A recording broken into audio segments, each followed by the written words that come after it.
Sir, हम देख रहे हैं कि स्टॉक मार्केट हर रोज़ एक नया रिकॉर्ड तो बना रही है और जब मुल्क पे एहतजाज ज़ोरों पर था ये रिकॉर्ड तब भी बन रहे थे। अजीब सूरत हाल नहीं है, क्योंकि अवाम ये शिकायत करती है कि स्टॉक मार्केट चाहे अच्छा परफॉर्म करे लेकिन हम तक तो इसके सम्राट नहीं पहुंच रहे।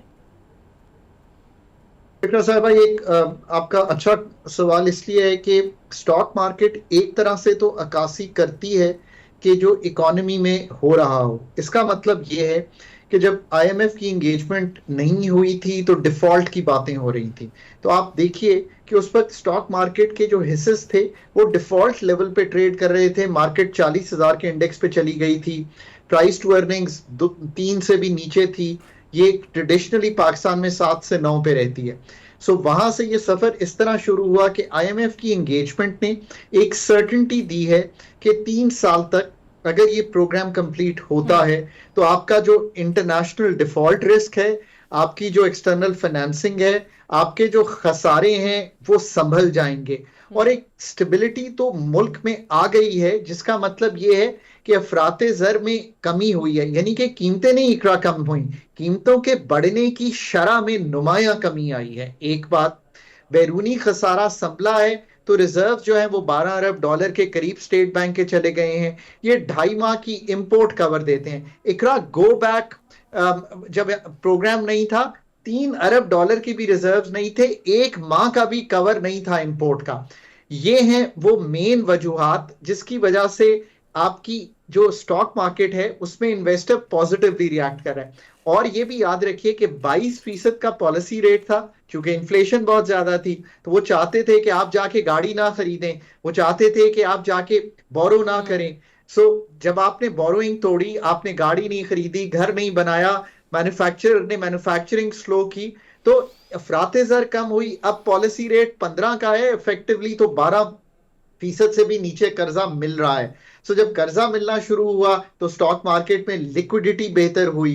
फिर इस वक्त आप ये भी देखिए ना, ना आप डॉलर में इन्वेस्ट कर सकती हैं, ना आप जाकर रियल एस्टेट में इन्वेस्ट कर सकती हैं, दोनों स्लो हैं बहुत। तो आपके पास क्या जरिया था? सो 2.5 से 3, 3.5, 4 लाख लोगों ने पैसे बनाए हैं। All the best to them.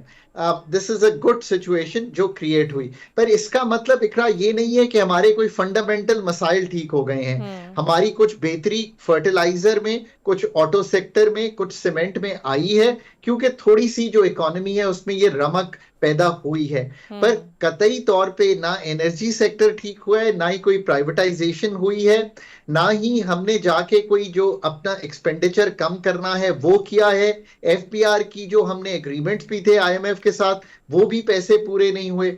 ये है एक जायजा जिसमें stock market has become investors confidence भरी जगह जहां पे वो इन्वेस्ट कर सके। आखिरी बात इसमें यह भी है कि इंटरनेशनली जब यूएस में प्रेसिडेंट नए इलेक्ट हुए हैं, वो बहुत प्रो मार्केट, प्रो ग्रोथ हैं। तो दुनिया भर में मार्केट्स ने बहुत पॉजिटिवली रिएक्ट किया। आप ये देखिए कि यूएस की मार्केट जो है उसने कोई अबव 2 डजन हाईज दिखाए हैं पिछले साल में, और पिछले 1 माह में तो बहुत ज्यादा हाई दिखाए हैं। बिटकॉइन जो क्रिप्टो करेंसीज हैं वो 1 लाख से चली गई हैं ऊपर, नीचे 30,000 से नीचे ट्रेड कर रही थी। सो अक्रॉस द वर्ल्ड एक बात जो बहुत लोग भूल जाते हैं, $70 के तेल पे इकरा पाकिस्तान की इकोनॉमी बहुत वाइबल हो जाती है।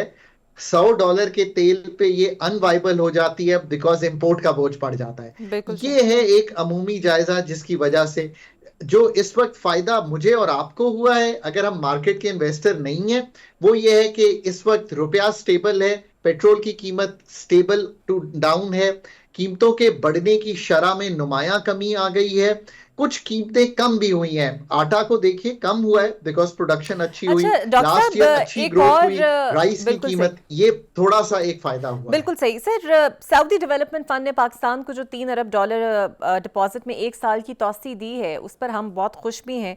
तो अब ये समझा जाए कि हमारा जो फाइनेंसिंग गैप है वो पूरा हो गया है जो उसकी डिमांड आईएमएफ कर रहा था, या फिर सऊदी डिपॉजिट के अलावा अलग से कोई फाइनेंसिंग गैप हमें पूरा करना है?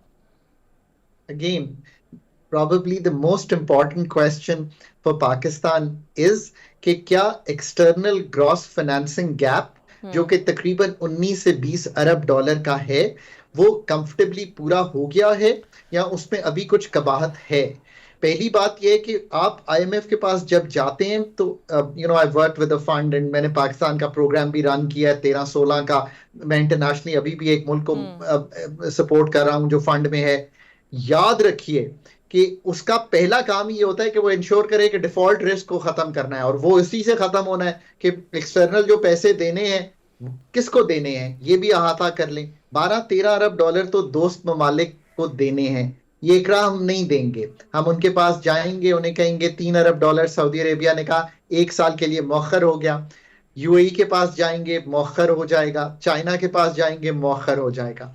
आईएमएफ ने at the executive director level ये गारंटीज ले ली होंगी कि पाकिस्तान के जो मौखर करने वाले कर्जा जाते हैं वो कर दिए जाएंगे। उसके बगैर तो चारा ही कोई नहीं। कोई हमसे 13 अरब डॉलर मांग ले, हम तो आज वापस कर ही नहीं सकते। इसीलिए मैं बार बार कहता हूं कि ये प्रोग्राम एक स्टेबिलिटी दे रहा है, एक वक्त दे रहा है कि अपने काम कीजिए जो जरूरी है मुल्क की मईशत को उस्तवार करने पे, उन जगहों पे जिससे ये रिस्क जो है वो कम होते चले जाएं। दूसरी बात, हमने 5-6 अरब डॉलर देना है मल्टीलैटरल्स का, वो भी हम वापस करेंगे बट उतने ही कर्जे दोबारा ले लेंगे, ठीक, ताकि वो भी कवर हो जाए। कमर्शियल लोन्स हैं 3-4 अरब डॉलर के, वो वापस करेंगे, वो उतने ही कर्जे वापस ले लेंगे। हियर्स द प्रॉब्लम, उतने कर्जे कमर्शियल से वापस लेना और एक बॉन्ड अप्रैल 2004 में 2025 में पाकिस्तान का वापस जाएगा, वो शायद वापस लेना मुश्किल होगा। इसलिए हमने कहा था कि हम सऊदी एक फैसिलिटी 1.5 अरब डॉलर के करीब की, बल्कि 1.2 billion to be exact oil की लेंगे, वो हम नहीं ले पाए। So here's your financing gap for this year कि वो 1.2 बिलियन कैसे पूरा करना है। इस साल का ये गैप अभी एग्जिस्ट करता है और हमने इसको पूरा करना है। और फाइनेंसिंग पहले क्वार्टर में उस तरह नहीं आई, इसलिए एकरा कि प्रोग्राम जुलाई में एग्री तो हो गया था पर उसका इजरा जाके सितंबर में हुआ क्योंकि बोर्ड अप्रूवल में डिफिकल्टी आ रही थी। फिर एक और बात हुई कि फंड जो है उसने 6 महीने बाद आना था आपसे पूछ करने के लिए, पहली किस्त देने के लिए, वो आ गया आपके पास अक्टूबर में, नवंबर में। तो सब पे ये बातें शुरू हो गई कि भाई what is the issue. So fund has to give again a green signal कि जी हमने वो चीजें तय कर ली हैं, अभी भी जो शॉर्टफॉल्स हैं वो पूरे हो रहे हैं। ये है, अभी भी 19 अरब डॉलर हो जाएगा बट आई थिंक उसमें कुछ कबाहतें हैं और कुछ शॉर्टफॉल्स हैं, तो रिजर्व्स का बिल्डअप शायद उतना ना हो सके जो अमूमन हम समझते हैं। यानी कि 3 महीने से ऊपर का जो रिजर्व का बिल्डअप है इंपोर्ट के कवर का, वो हमने बिल्ड करना है कंफर्टेबली। ये है एक ओवरऑल सिचुएशन। अच्छा, एक और डेवलपमेंट जो सर कल हुई कि एफपीआर हर माह रेवेन्यू टारगेट, वैसे तो मुश्किल ही होता है कभी बताए हुए टारगेट्स को वो पूरा कर ले, लेकिन देखा हमने ये है कि हमेशा आवाम को ही इसके लिए कुर्बानी देनी पड़ती है। जिस तरह शादी हॉल्स पे अब शादियों पे करने पे भी टैक्स देना पड़ेगा और वो आवाम ही ज़ाहिरी बात है देगी। ऐसा क्यों है कि हर बार ताजिर तबके के आगे इन सरेंडर कर दिया जाता है? सो इकरा, पहली तो बात ये समझ लेते हैं कि 89 बिलियन रुपीस का शॉर्टफॉल है उस क्वार्टर का जो आईएमएफ से एग्री हुआ था। वो अब बढ़ के नवंबर तक जो टारगेट सेट हुआ था वो 340 अरब के लगभग चला गया है। अब बात यह है कि हमने ताजिर दोस्त स्कीम में कहा 10 अरब रुपया आएगा, वो चंद 100 मिलियन रुपए आए। आपने दुरुस्त बात सामने रखी। ताजिर दोस्त स्कीम में जो हमने रजिस्ट्रेशन का हदफ तय किया वो भी नहीं हुआ।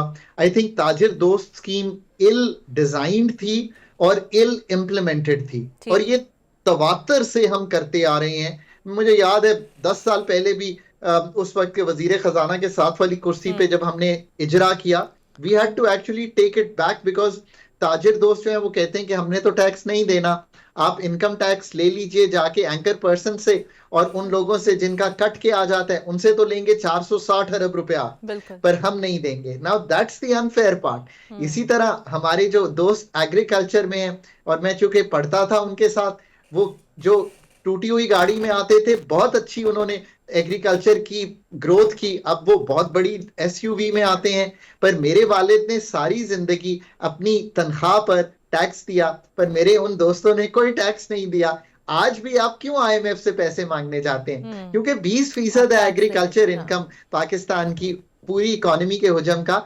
8 अरब रुपया वो देंगे और 13,000 अरब रुपया पूरा मुल्क देगा। I ये mean, नाइंसाफी let's be है। honest with each other ना कि यार, I mean, this is our country, हमने ठीक करना है। ये दो चीजें हो गई। एक तीसरी भी चीज है जो बहुत ही मजे की है, क्योंकि कोई भी ये नहीं चाहता कि वो जूती बना के दुनिया में कहे कि यार ये पाकिस्तान का जूती का ब्रांड है, इकरा हाँ एंटरप्राइजेस। वो ये चाहता है कि वो रियल एस्टेट की एक प्रॉपर्टी खरीद ले और वो उसमें उसके बाद 10 साल बाद उसको बेचे। टके का पहले टैक्स नहीं देते थे और उसको हमने गलत इंसेंटिवाइज किया लोगों को। मतलब रियल एस्टेट में अनप्रोडक्टिव एसेट्स में जमीन खरीदते जाओ। हमने ये नहीं कहा कि आप कारखाना लगाओ, आप बिल्कुल एग्रीकल्चर गलत बढ़ाओ, अप्रोच आप आपने। आईटी की कंपनी लगाओ। बिल्कुल ये हैं वो प्रॉब्लम्स जो हमने टैक्स की मद में, और टैक्स की चीजों को आसान भी नहीं बनाया, इतना मुश्किल मुश्किल कर बनाते दिया है। रहे। इतने विदहोल्डिंग टैक्सेस, इंपोर्ट स्टेज पे टैक्सेस, इससे भी बहुत इन्फ्लेशन आती है मुल्क में। बिल्कुल अब सही हम ये डॉक्टर